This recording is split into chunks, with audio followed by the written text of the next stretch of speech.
पहला क्वेश्चन है, ब्रिटिश उपनिवेशिक सरकार द्वारा भरतनाट्यम पर प्रतिबंध कब लगाया गया था? यानी कि भरतनाट्यम को साथ ही उन्होंने कब आपका बैन कर दिया था, ये आपका क्वेश्चन है। तो भरतनाट्यम को उन्होंने बैन किया है 1910 में, और इसको शुरू किया था फिर से आजाद भारत में नेहरू ने अपनी गवर्नमेंट में। ठीक है, भरतनाट्यम की साथ ही हम अगर बात करते हैं तो उसके अन्य नाम कौन कौन से हैं, भरतनाट्यम के जो अदर नेम है वो कौन कौन से हैं, तो इसी को हम बोलते हैं आपका दासी अट्टम। क्या दासी अट्टम किस डांस को कहा जाता है? दासी अट्टम बोले या फायर डांस बोले, अग्नि नृत्य किसको कहा जाता है? अग्नि नृत्य बोले तो फायर डांस किसको कहा जाता है? इसी को कहा जाता है। इसके बारे में जो जानकारी मिलती है वो किस बुक में मिलती है बताओ? इसके बारे में जानकारी देती है हमको दो पुस्तकें, एक पुस्तक है शिल्पाधिकारम, ठीक है, शिल्पाधिकारम, और आपका शिल्पाधिकारम के राइटर आप मुझे बताएं, और एक पुस्तक है इनकी अभिनय दर्पण, जो इस बारे में जानकारी देती है, अभिनय दर्पण। इसकी जानकारी हमको दो पुस्तकों से मिलती है। शिल्पाधिकारम के राइटर है, एक तमिल बुक है, किस लैंग्वेज की बुक है? शिल्पाधिकारम तमिल। इसके राइटर हैं इलिंगो अदिगल, इलिंगो अदिगल इसके लेखक हैं, और अभिनय दर्पण पुस्तक को लिखा है नंदीकेश्वर ने। किसने? नंदीकेश्वर ने लिखा है। और आपसे मैं पूछूं वह कौन सी बुक है जिसमें सभी क्लासिकल डांस के बारे में जानकारी मिलती है, तो आप कहेंगे वो भरत मुनि का नाट्य शास्त्र है। क्या है? नाट्य शास्त्र। यहाँ पर मुझे बताएंगे आप लोग कि इसमें जो भरतनाट्यम होता है किस राज्य का है? भरतनाट्यम किस राज्य में होता है? तो तमिलनाडु में होता है। भरतनाट्यम कहाँ का है? तमिलनाडु का है, जिसमें साथ ही आपका क्या बोलेंगे 6 स्टेप्स होते हैं। कितने? 6 चरण होते हैं, 6 चरण होते हैं, 6 चरण। और इसकी शुरुआत जो होती है वो किससे होती है? तो आप कहेंगे शुरुआत और अंत दोनों आपको पता होने चाहिए। भरतनाट्यम की शुरुआत यानी कि इसकी जो आपका शुरुआत होती है, स्टार्टिंग होती है, वो किस स्टेप से होती है? तो शुरुआत होती है इसकी आला रिपू से। किससे? आला रिपू से इसकी शुरुआत होती है, और ये जो खत्म होता है वो खत्म होता है आपका किस पर? तिल्लाना पर। किस पर? तिल्लाना पर ये खत्म होता है। अच्छा, इसमें जो नृत्य आपका या गायन या गाना बजाने का काम करता है उसको कौन कहते हैं? उसको बोलते हैं, इसमें जो संचालन करता है इसका, उसको बोला जाता है नट्टूवार। क्या बोलते हैं इसको? नट्टूवार कहते हैं, नट्टूवार। अब हमने आपको बताया कि ये तमिलनाडु का है, तो तमिलनाडु के किस मंदिर में इसके चित्र हैं? तमिलनाडु के किस मंदिर से इसका संबंध है? किस मंदिर में इसके चित्र हैं? तो क्या बोलेंगे, कहाँ पर इसके आपका पिक्चर्स आपको मिलते हैं? तो वो चिदम्बरम टेम्पल है। कौन सा है वो भैया? आपका चिदम्बरम मंदिर है, चिदम्बरम मंदिर है। ये बात आपको पता होनी चाहिए। यानी कि ये डांस वही ऐसा डांस है जो मंदिरों को समर्पित है। किसको? मंदिरों को ये समर्पित है, यानी कि डिवोटेड टू द टेम्पल्स है, डिवोटेड टू द टेम्पल्स है, डिवोटेड टू द टेम्पल्स। अब हम आपसे पूछेंगे, ये डिवोटेड टू द टेम्पल्स तो हमने बोल दिया, अब हमें यहाँ पर एक क्वेश्चन बताओ आपका कि मंदिरों में क्या होता था? आपको जिनको दे दिया जाता था वो दासी होती थी, और मंदिर को आपका क्या बोलेंगे, उनको आपका मंदिर में देवताओं को प्रसन्न करने के लिए दे दिया जाता था। तो इसमें एक प्रमुख नाम रहा है जो अंतिम देवदासी रही, इन्हीं को कहा जाता था देवदासी। देवदासी का संबंध किससे है? देवदासी का संबंध किससे है? भरतनाट्यम से है। देवताओं की दासी का संबंध किससे है? तो वो भरतनाट्यम से आपका इनका संबंध है। अगर मैं पूछूं ये क्या है? भरतनाट्यम सबसे पुराना शास्त्रीय नृत्य है। सबसे पुराना ओल्डेस्ट क्लासिकल डांस कौन सा है? ओल्डेस्ट क्लासिकल डांस, सबसे पुराना शास्त्रीय नृत्य, तो वो यही है, सबसे पुराना है। और साथ ही यहाँ पर हम बात करेंगे आपका कितना वर्ष पुराना है, तो 2000 वर्ष पुराना है। कितना? 2000 वर्ष पुराना है। मेरा क्वेश्चन आपसे रहेगा कि जो आपका भरतनाट्यम है वो कौन से धर्म की रचनाओं को प्रस्तुत करता है, यानी कि किस धर्म से उसका संबंध है? तो याद रख लेना, ये शैव धर्म को प्रस्तुत करता है। किसको प्रेजेंट करता है? प्रेजेंटेशन ऑफ सर्वधर्म, शैव धर्म को प्रस्तुत करता है। और शैव धर्म कौन सा होता है? जो शिवजी को मानने वाले लोग हैं। इसमें साथ ही एक मुद्रा होती है कटका हस्त मुद्रा। क्या बोलोगे?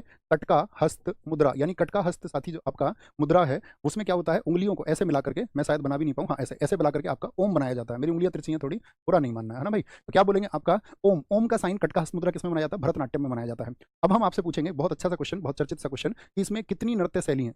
भरतनाट्यम में कितनी डांस स्टाइल होती हैं? कितनी डांस स्टाइल? तो इसमें डांस स्टाइल जो होती है भरतनाट्यम में वो 3 होती हैं। कौन कौन सी 3 होती हैं? पहली है इसमें कला क्षेत्र। कौन सी? कला क्षेत्र होती है, सॉरी, पहली इसमें होती है कला क्षेत्र। दूसरी इसमें होती है वाजुभुर। कौन सी? वाजुभुर, या जिसको वाजुभुर भी हम बोलते हैं। और तीसरी शैली इसमें है साथी आपका पंडा नल्लूर शैली। क्या बोलोगे? पंडा नल्लूर शैली इसमें होती है। अब मुझे बताएं पंडा नल्लूर शैली की प्रतिपादक कौन है? तो पंडा नल्लूर शैली ये मीनाक्षी सुंदरम पिल्लई द्वारा विकसित की गई थी। मीनाक्षी सुंदरम पिल्लई द्वारा इसको विकसित किया गया था। ठीक है, ये आपको पता होना चाहिए। नेक्स्ट, यूनेस्को द्वारा निम्न में से भारत के किस शहर को पहला विश्व विरासत शहर का दर्जा दिया गया है? यानी कि आपका साथी किसको स्टेटस दिया गया है? वर्ल्ड हेरिटेज सिटी का। वर्ल्ड हेरिटेज सिटी का बताएंगे अभी फटाफट से। तो क्या कहेंगे? हम्पी को? नहीं भैया, हम्पी तो कब का बताया था कल मैंने? कर्नाटका में 1986 का। क्या अहमदाबाद को ये दर्जा दिया गया है? हाँ जी, अहमदाबाद को ये दर्जा दिया गया है 2017 में, 2017 में ये दिया गया था। और जयपुर को कब चिन्हित किया गया था, जिसको पिंक सिटी हम बोलते हैं? जयपुर। तो याद रखना, हम अक्सर गलती कर देंगे, क्या बोलेंगे सर 2000 लिखो ना गुरुजी, क्या पीछे 2000 नहीं लिखा? हाँ लिख दिया। अच्छा दो, अरे सुन लो यार, कोई दिक्कत नहीं है भैया, इतना तो तुम भी कर लिया करो यार, ऐसे क्यों करते हो? इतने जुल्म तुम हम पर करोगे है हसीनों के भाइयों। बोलो भाई फटाफट से, क्या बोलेंगे? जयपुर 2019 हो जाएगा। हैदराबाद की अगर हम बात करते हैं, आपका हैदराबाद को छोड़िए, तेलंगाना में मुझे बताइए। तेलंगाना में एक साइट है आपका रामप्पा। रामप्पा कौन से नंबर की साइट है बताओ? रामप्पा मंदिर, रामप्पा मंदिर जो है वो साथी कौन से नंबर की साइट है? सारे लोगों का आंसर आना चाहिए फटाफट से। रामप्पा मंदिर कौन से नंबर की साइट है? तो ये कहां पर है? ये तेलंगाना में है, तेलंगाना में है। और किसके लिए है? भगवान शिव के लिए है। किनके लिए? भगवान शिव के लिए। और इससे संबंध है किस वंश का? तो ये काकतीय वंश के शासकों ने बनवाई थी। क्या बोलेंगे? काकतीय वंश के शासकों ने बनवाई थी। कई साथियों ने कहा 39वीं साइट है भैया, आपकी बात मान लेते हैं। तो फिर मुझे बताओ 40वां यूनेस्को स्थल कौन सा था? वो धौलावीरा है। क्या बोलेंगे? धौलावीरा है आपका, जो कि कहाँ पर है धौलावीरा आपका, तो गुजरात में है। कहाँ पर है, गुजरात में है। ये दोनों की दोनों 2021 की साइट है, ये भी और ये भी 2021 की साइट है। 41वीं यूनेस्को की साइट कौन सी बनी थी, तो 41वीं बनी थी शांति निकेतन। क्या बोलोगे, 41वीं थी भैया आपकी शांति निकेतन, वेस्ट बंगाल में। कहाँ पर है, वेस्ट बंगाल में। कब बनी, 2023 में। 42वीं साइट कौन सी थी, 42वीं यूनेस्को की साइट थी होयसल टेम्पल। मेरा क्वेश्चन आपसे ये है, होयसल मंदिर किस राज्य में स्थित है, तो होयसल मंदिर है आपके कर्नाटका में। कहां पर, कर्नाटका में है साथी आपका। और कितने मंदिरों का समूह है, तो आप बोलेंगे 3 मंदिरों का समूह है। क्या बोलेंगे, 3 मंदिरों का समूह है आपका। और 3 मंदिरों का समूह मतलब कि जैसे कि आपसे बोले इसमें कौन कौन से मंदिर आते हैं, एक तो बेलूड के मंदिर आते हैं, एक हलोबिड के मंदिर आते हैं, इसमें हलोबिड मंदिर इसमें आते हैं, और सोमनाथपुरा के मंदिर आते हैं, सोमनाथपुरा के। सबसे अच्छा और सबसे सबसे अच्छा और सबसे बेहतरीन क्वेश्चन आएगा, रिसेंट में 43 साइट है यूनेस्को की, और 43वीं कौन सी है, तो भैया मुइदम्स है। मुइदम्स, मुइदम्स कहाँ की है, ये असम की। और किस राजवंश से इसका संबंध है, वो साथी आपका अहोम राजवंश से है। किससे है, अहोम राजवंश से इसका संबंध है, अहोम राजवंश से। तो आपका होयसल मंदिर भी कब चुने गए थे, 2023 में, 2023 में। और ये चुने गए आपका 2024 में। ये आपको पता होना चाहिए, पता होना चाहिए। एक बहुत इंपॉर्टेंट है साथी, हम आपसे क्वेश्चन पूछेंगे। मुझे बताइए रानी की वाव कितने रुपए के नोट पर है, और कब उसको यूनेस्को में चिन्हित किया गया था, कब उसको यूनेस्को में चिन्हित किया गया था। तो रानी की वाव कहाँ पर है, ये भी बताना है। तो रानी की वाव है भैया आपका गुजरात में। कहाँ पर है, गुजरात में है। और इसको 2014 में कहाँ पर, यूनेस्को में वर्ल्ड हेरिटेज साइट में चुना गया था। किस नदी के किनारे है, सरस्वती रिवर के किनारे है। किसके किनारे है, सरस्वती नदी के किनारे है, सरस्वती नदी के किनारे। इस पे है, ये 100 रुपए के नोट पर है, 100 रुपए के नोट पर है। इसकी जो आकृति है वो कैसी है, एक उल्टे मंदिर की तरह है। क्या बोलेंगे, उल्टे मंदिर की तरह, यानी कि नीचे की तरफ जो स्ट्रक्चर मजबूत होता है इसका कमजोर है, ऊपर की तरफ मजबूत है। इस वंश के शासकों ने इसको बनवाया था, सोलंकी वंश के शासकों ने। सोलंकी वंश के शासकों ने इसको बनवाया, यानी अगर शासक हम कहें तो थोड़ा गलत हो जाएगा। तो सोलंकी वंश की शासिका थी, क्या नाम है रानी का, बताओ। सोलंकी वंश की जो शासिका थी उनका क्या नाम है। जिन साथियों को मैंने ये पढ़ा रखा है वो एक बेहतरीन छात्र होने का परिचय भी देंगे। जो सोलंकी भीमदेव थे उनकी याद में इसको बनाया गया। रानी का नाम क्या था, रानी का नाम बताओ, सारे लोगों का आंसर आना चाहिए। रानी का नाम क्या था, क्वीन ऑफ आपका स्टेपवेल। ये बहुत अच्छी बात इन्होंने कही है, ठीक है। क्वीन ऑफ स्टेपवेल इसको कहा था। स्टेपवेल यानी कि वो साथी एक बावड़ी है, इस वजह से उसको स्टेपवेल बोलते हैं। बहुत बढ़िया, रानी उदयामती, कमाल कर दिया भाई। किसने बनवाया था इसको, रानी, रानी का नाम है रानी उदयावती। दादा साहब फाल्के पुरस्कार किस क्षेत्र से संबंधित है, साहित्य से, सिनेमा से, पत्रकारिता से। तो याद रख लेना ये सिनेमा से संबंधित है। किससे, सिनेमा से। कब इसकी शुरुआत हुई थी साथी, शुरुआत किस ईयर में हुई थी, तो 1969 में। और किसको दिया गया था सबसे पहले, तो देविका रानी रोनिक को। ये पुरुष है या महिला है, देविका रानी, ये भैया आपका महिला है। कौन है ये महिला है। अगर क्वेश्चन पूछ ले पहले पुरुष कौन है बताओ, अगर बोले पहले पुरुष कौन है, तो 1970 में जो पहले पुरुष थे उनका नाम था BN सरकार, बीरेंद्रनाथ सरकार, बीरेंद्रनाथ सरकार। और ये बने थे पहले पुरुष। अगर मैं पूछूं, एक क्वेश्चन और पूछा जाता है, पहले मरणोपरांत कौन है, first पोस्ट्यूमसली who get the Dada Saheb Phalke award. पहले मरणोपरांत किसको मिला था, तो पहले मरणोपरांत है इसमें पृथ्वीराज कपूर। कौन है, पृथ्वीराज कपूर है आपका। और हिंदी के लिए भी इन्हीं को मिला 1971 में। अभी हाल ही में 54वें मिले थे, तो 54वां किसको मिला है, 54वां मिला है मिथुन चक्रवर्ती को। कितने रुपए मिलते हैं इसमें बताना, मिथुन चक्रवर्ती, इसमें मिलता है एक स्वर्ण कमल, एक तो स्वर्ण कमल मिलता है, और आपका साथ में 10 लाख रुपए दिए जाते हैं। कितने रुपए, 10 लाख रुपए दिए जाते हैं। क्वेश्चन सुनिए ध्यान से मेरा। ये तो हो गया भारत का सिनेमा का। अगर मैं पूछूं विश्व में सिनेमा का सबसे बड़ा पुरस्कार कौन सा है, विश्व में सिनेमा का सबसे बड़ा अवार्ड, सिनेमा का सबसे बड़ा अवार्ड कौन सा है, सबसे बड़ा अवार्ड। तो सिनेमा का सबसे बड़ा यानी कि biggest award in the cinemas field in all over the world, तो वो है आपका ऑस्कर। और ऑस्कर की शुरुआत कब हुई थी बताना, ऑस्कर की जो शुरुआत हुई थी साथी वो हुई थी आपका 1929 से। इसको कौन देता है आपका बताना, अकेडमी ऑफ मोशन पिक्चर्स, क्या बोलते हैं इसको, अंपास बोलते हैं, अंपास द्वारा ये दिया जाता है। यानी कि academy for motion pictures art and sciences, academy of motion pictures art and sciences के द्वारा ये दिया जाता है। मुझे बताइए भारत की पहली जो नॉमिनेटेड मूवी थी वो कौन सी थी, और उसके डायरेक्टर कौन थे, दोनों बात आपको बतानी है। तो भारत की पहली नामित फिल्म कौन सी थी, भारत की पहली नामित फिल्म, नामित पूछ रहा हूं मैं अभी साथी ये नहीं कह रहा हूं कि ऑस्कर किसको मिला। पहली भारत की पहली नामित का मतलब जो नॉमिनेट हुई थी, पहली नामित फिल्म थी ऑस्कर के लिए, उसका नाम है आपका साथी मदर इंडिया। क्या बोलेंगे, मदर इंडिया, महबूब खान की मदर इंडिया। कौन थे इसके डायरेक्टर, इसके डायरेक्टर थे आपका महबूब खान। कौन थे, महबूब खान। और ये मूवी है आपका कब की, 1957 की। कब की है, 1957 की है। तो अब क्वेश्चन बनेगा, अभी 2025 में भी एक भारतीय मूवी आपका लिस्ट हुई 2025 में, उस भारतीय मूवी का क्या नाम है, बताओ जी, कौन बता सकता है। अभी हाल ही में 2025 में, भारत की 2025 में जो नामित हुई है उसका क्या नाम है, जो नॉमिनेट हुई है 2025 में, उसका नाम है लापता लेडीज। कौन सी, लापता लेडीज, ये याद रखना है आपको, लापता लेडीज।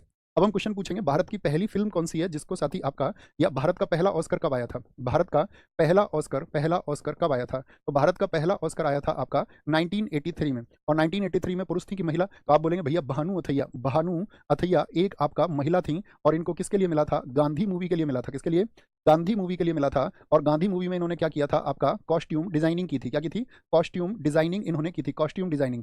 और गांधी में साथी आपका गांधी की भूमिका किसने निभाई थी और डायरेक्टर कौन थे इसके बताओ? गांधी की भूमिका आप सबने आयरन मैन मूवी देखी है क्या? उसमें जो नकली आतंकवादी का किरदार करता रहता है बैन किंग्सले, बहुत सारी हॉलीवुड मूवीज में है।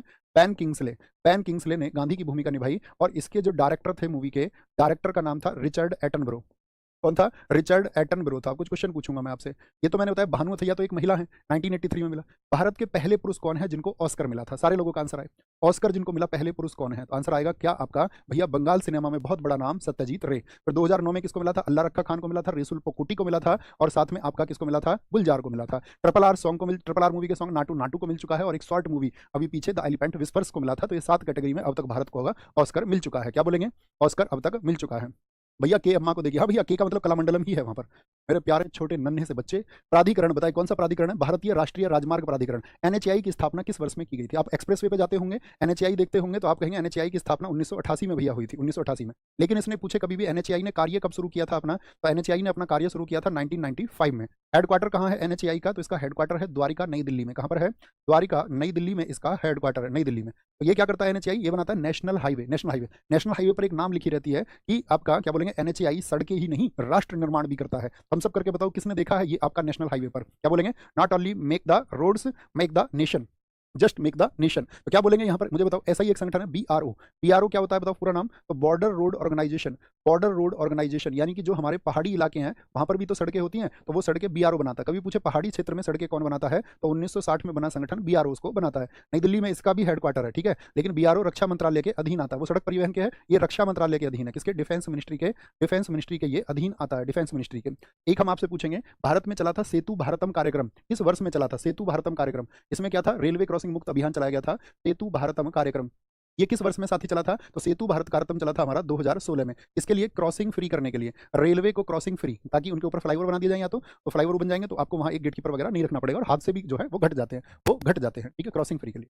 वर्तमान जनगणना के अनुसार किस भारतीय राज्य का जो लिंगानुपात है वो उच्चतम है, यानी कि हाईएस्ट सेक्स रेशियो किसका है? जहां पर सेक्स रेशियो क्या होता है? लिंगानुपात होता है कि भैया आपका 1000 लड़कियों पर, सॉरी 1000 लड़कों पर जो 1000 बॉयज है, लड़कों पर लड़कियों की कितनी संख्या है? 1000 लड़कों पर लड़कियों की संख्या, यानी कि इनके कंपैरिजन में number of girls in comparison of 1000 boys.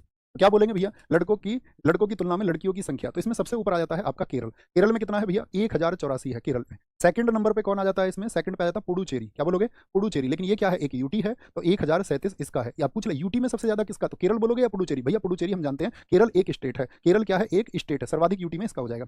अगर हम पूछें आपसे पूछ लें सबसे कम किस यूटी में है? सबसे कम किस यूटी में है? सबसे कम यूटी बताओ जिसमें आपका सेक्स रेशियो सबसे कम है। तो सबसे कम वाला जो यूटी है वो है दमन। कौन सा? दमन और दीव है। सबसे निचला स्तर इसी में है 618। और सबसे कम मैं राज्य में पूछ लूं आपसे, सबसे कम किस स्टेट में है? किसमें? सबसे कम मैं आपसे राज्य पूछ लूं तो आपका आंसर क्या आएगा? तब आएगा आपका आंसर हरियाणा। कितना है वहां पर? 879, 879।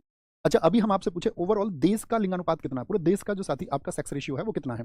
अगर हम पूछें 2011 में भारत का जो साथी सेक्स रेशियो है वो कितना है, तो भारत का आप सबका आंसर आएगा 943 है। कितना है? 943। लेकिन पिछले वर्ष 2001 में कितना था ये? पिछले वर्ष नहीं, सॉरी, पिछली जनगणना में तो ये था आपका 933। क्या बोलेंगे? 933। एक पूछा था आजाद भारत में कितना था? 1951 में पूछे, 1951 में, तो आपका होगा 946 था, 946 था। सर्वाधिक जिला बताओ, वह जिला जिसमें सर्वाधिक लिंगानुपात है। सर्वाधिक जिला कौन सा होगा? डिस्ट्रिक्ट कौन सा आता है भारत में? तो वो आता है माहे, जो कि कहां पर है? पुडुचेरी में है, पुडुचेरी में। और कितना है यहाँ पर है साथी आपका 1176 व्यक्ति, 1176 व्यक्ति। एक क्वेश्चन पूछा था 0 से 6 वर्ष की जो गैप है, 0 से 6 वर्ष के जो आपका आयु वर्ग है उसमें साथी मैक्सिमम किसका है और मिनिमम किसका है? सबसे अधिक इसमें आता है आपका किसका? अरुणाचल का 972। अरुणाचल, यानी कि ये शिशु चाइल्ड सेक्स रेशियो हो गया, शिशु लिंगानुपात हो गया 972। और मिनिमम में जो राज्यों में है आपका हरियाणा का आता है 834, यानी हरियाणा का ऑल ओवर तो 879 है, लेकिन 0 से 6 वर्षों के बच्चों के बीच देखा जाए तो 834 है। वहीं पर क्या बोलेंगे? अरुणाचल का 972 सबसे ज्यादा है। लेकिन ओवरऑल ज्यादा की बात करेंगे तो वो कहाँ का है? वो केरला का है 1084। लेकिन अगर जिले की बात करेंगे तो माही का है 1176। ये आपको पता होना चाहिए सर, ठीक है। नेक्स्ट आगे आएंगे। भारत ने ओडीआई में कितने आईसीसी विश्व कप जीते हैं? वनडे इंटरनेशनल में हमने कितने आईसीसी विश्व कप जीते हैं? तो क्या बोलेंगे? भैया हमने 2 जीते हैं, ठीक है। 4 बार हम फाइनल खेल चुके हैं। क्या कर चुके हैं? 4 बार हम फाइनल में पहुंच चुके हैं। तो 2 बार जीते कौन से हैं? एक तो वो आपको बताने हैं, और एक जो हम 4 बार फाइनल में पहुंचे तो 2 बार तो जीत गए, तो 2 बार हार गए। तो 2 बार कब हारे हैं? 2003 और 2023। दोनों बार किससे? इसमें दोनों बार हम क्या रहे हैं? उपविजेता रहे हैं। लेकिन यहाँ पर विजेता कौन रहा था? तो विजेता यहाँ पर ऑस्ट्रेलिया है। दोनों बार ही कौन है विजेता? ऑस्ट्रेलिया है। जब हम 2 बार जीते हैं वो कौन कौन से वर्ष में बताइए? तो आप कहेंगे पहला क्रिकेट का वर्ल्ड कप हमने जीता था 1983 में। लेकिन यहाँ पर ओडीआई तब कितना हुआ करता था, ओडीआई यहाँ पर हुआ करता था 60 ओवर का, 60 ओवर का, ठीक है। 1987 से वर्ल्ड कप हो गया, 1987 से जो वर्ल्ड कप है वो 50 ओवर का होने लगा था, ठीक है, 50 ओवर का, ठीक है। और दूसरा हमने जीता 2011 में। तो यहाँ पर किसको हराया था हमने, तो याद रख लेना, वेस्ट इंडीज को हराया, वेस्ट इंडीज को हमने हराया था। और 2011 में हमने किसको हराया ये भी आपको बताना है, ये आपको बताना है कि 2011 में हमने किसको हराया। तो 1983 में हमने वेस्ट इंडीज को हराया। और यहाँ पर हमारे कैप्टन कौन थे, तो यहाँ पर हमारे कप्तान साहब थे कपिल देव, कपिल देव, ठीक है, कपिल देव हमारे कप्तान थे। और याद रख लेना, इसमें जो सबसे ज्यादा रन बनाए थे, मैक्सिमम रन किसके थे, सबसे ज्यादा रन इस मैच में, तो सबसे ज्यादा रन है यहाँ पर के श्रीकांत के, इसके के श्रीकांत के, जिन्होंने 38 रन बनाए थे। कितने रन बनाए थे, 38 रन बनाए थे। लेकिन ये मैन ऑफ द मैच नहीं रहे थे। अगर MOM अर्थात मैन ऑफ द मैच की बात करें तो वो थे मोहिंदर अमरनाथ। कौन थे जी साहब, मोहिंदर अमरनाथ थे। क्यों भैया, उन्होंने कितने रन बनाए थे, उन्होंने बनाए थे 26 रन। कितने रन, तो इनको क्यों दे दिया, क्योंकि भैया इन्होंने 3 विकेट भी लिए थे। क्या लिए थे, 3 विकेट भी इन्होंने लिए थे, 3 विकेट भी इन्होंने लिए थे। इस देश को हराया हमने, वेस्ट इंडीज को, 2 बार का चैंपियन था। कितने बार का, 2 बार का चैंपियन था। कोई मुझे बता सकता है 1983 का जो वर्ल्ड कप है वो कहां पर खेला गया था, उसका जो फाइनल मैच है वो कौन से मैदान पे हुआ था। 2011 में हमारे साथी यहाँ पर जो कप्तान थे, कप्तान यहाँ पर हम बोलेंगे किसको हराया, श्रीलंका को हराया। मैदान आपको बताना है साथी, तो 2011 का हम आपको बताएंगे, क्योंकि 1983 का हम भूल गए हैं। उम्मीद करेंगे आप बता पाएंगे। लॉर्ड्स, कमाल कर दिया, इंग्लैंड का लॉर्ड्स। और ये किसकी कैप्टनशिप पे हमने जीता था, यहाँ पे साथी हमारे कप्तान थे प्यारे दोस्त माही, कैप्टन कूल महेंद्र सिंह धोनी, महेंद्र सिंह धोनी। यहाँ पर मुझे बताओ फाइनल में सबसे ज्यादा रन किसके थे, सबसे ज्यादा रन किसके थे फाइनल में, तो सबसे ज्यादा रन थे यहाँ पर आपका गौतम गंभीर, गौती भाई ने हमको जिताया था। गौतम गंभीर 97 रन बनाए थे। कितने, ये सब पूछा जाता है रन वन सब, क्योंकि वर्ल्ड कप का रिकॉर्ड है। लेकिन पूछे मैन ऑफ द मैच कौन रहा था, तो कैप्टन कूल महेंद्र सिंह धोनी, क्योंकि महेंद्र सिंह धोनी ने अच्छी इसमें आपका क्या बोलेंगे कैप्टनशिप के साथ में 91 रन भी बनाए थे, 91 रन भी इन्होंने बनाए थे। ओके, और ये कहां पर हुआ था 2011, बहुत सही बताया आपने। इसका मैदान कहां पर है, तो ये मैदान था आपका लॉर्ड्स में। कहां पर, लॉर्ड्स में। और ये था आपका 2011 के मुंबई के वानखेड़े स्टेडियम में। कहां पर, वानखेड़े स्टेडियम में हुआ था, वानखेड़े स्टेडियम में। अब हम आपसे एक क्वेश्चन और पूछेंगे, मुझे आप बताओ जरा कि भैया आपका सबसे ज्यादा बार वर्ल्ड कप को किसने जीता, किस देश ने जीता है, बोलो भी फटाफट से। बहुत बढ़िया सर जी, बहुत बढ़िया, बहुत शानदार, मत दिखाया करो इस तरह का कमेंट। बोलेंगे man of the series Yuvraj Singh थे, बहुत बढ़िया, SKB जी ने बताया है, बहुत शानदार। ऐसे बच्चे को मत दिखाओ, कह रहा गुरुजी मैं पी के क्लास कर रहा हूँ और सब समझ में आ रहा है, क्यों दिखा रहे हो तुम इसे, बताओ वाई, है ना। तो ये मस्ती करते हैं, इनका मजे का मूड होता है, मूड में हो।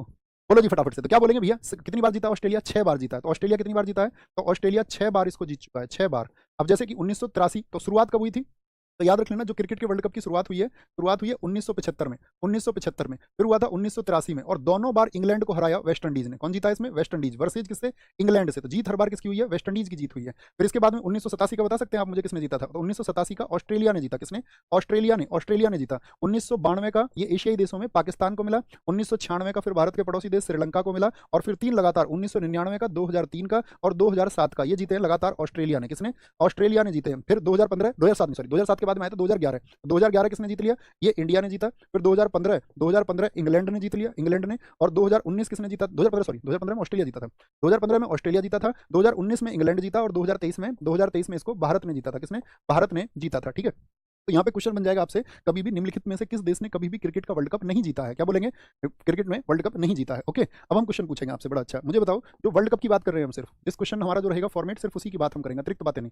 वर्ल्ड कप की अगर हम बात करते हैं तो मुझे बताओ सबसे ज्यादा सेंचुरी किसकी है वर्ल्ड कप में, सबसे ज्यादा शतक किसके हैं, सबसे ज्यादा जो शतक हैं सेंचुरी किसकी है, रोहित शर्मा, रोहित शर्मा। और अभी रोहित शर्मा ने किस फॉर्मेट से संन्यास लिया अगर आपने देखा हो, रोहित शर्मा आपका 7 सेंचुरी के साथ में टू बी कंटिन्यूड है, टू बी कंटिन्यूड। अगर मैं पूछूं सबसे ज्यादा मैच किसने खेले वर्ल्ड कप में, सबसे ज्यादा मैच किसके हैं, तो सबसे ज्यादा मैच है 46 किसके, पॉन्टिंग के। रिकी पॉन्टिंग आप जानते हो 2023 में ही तो सिरदर्द बना था, जिसको ये कहा गया था इसके बल्ले में स्प्रिंग लगी हुई है, ठीक है। सबसे सबसे सबसे ज्यादा विकेट की अगर मैं बात करूं, सबसे ज्यादा विकेट किसके हैं, तो मैग्रा के हैं। ये भी आपका ऑस्ट्रेलिया का ही तेज गेंदबाज था, ग्लेन मैग्रा, उस वर्ल्ड कप में ये भी था ग्लेन मैग्रा। कितने विकेट है, 71 विकेट है। कितने मैच है, 46 मैच है, 46 मैच है। अच्छा मुझे बताओ सर्वाधिक रन किसके हैं वर्ल्ड कप में, सर्वाधिक रन किसने बना रखे हैं, तो रन है अभी भी सचिन तेंदुलकर जी के नाम में। और फिर है आपका कौन इसमें, विराट कोहली का नंबर, ठीक है, सचिन। फिर इसमें नंबर है आपका विराट कोहली का। आत्मकथा बलूता किस लेखक या लेखिका ने लिखी है, बोलो भी फटाफट से। आत्मकथा भैया 2023 में आपने इंडिया लिख दिया, कहाँ लिख दिया इंडिया 2023 में, कहाँ लिख दिया, ओहो हो भैया वापस आ जाओ, इंडिया 3 बार जिता देंगे हम। बड़ा दर्द है हमें इस 2023 का, तो इसमें तो हम सारे मैच जीते थे, सिर्फ फाइनल को छोड़ करके, फाइनल को छोड़ करके हम सारे मैच जीते थे। तो ऐसे समझिए कि अपना भारत जीत गया, तो ऐसा नहीं। क्या बोलेंगे अभी 2023 में, क्या बोलेंगे, ऑस्ट्रेलिया ने जीता था। भारत के तो सिर्फ 2 है, 1983 और आपका 1983 और 2011 है। आगे आएंगे। आत्मकथा बलूता किस लेखक या लेखिका की है, इसको पेन स्लिप बोलते हैं, कई बार हो जाता है दोस्त, दिमाग में कुछ रहता है और कभी जो है लिख जाता है, ठीक है। भैया वेस्ट इंडीज वाले वर्ल्ड कप देखिए, आपने कुछ और लिख दिया है, क्या लिख दिया है बताओ।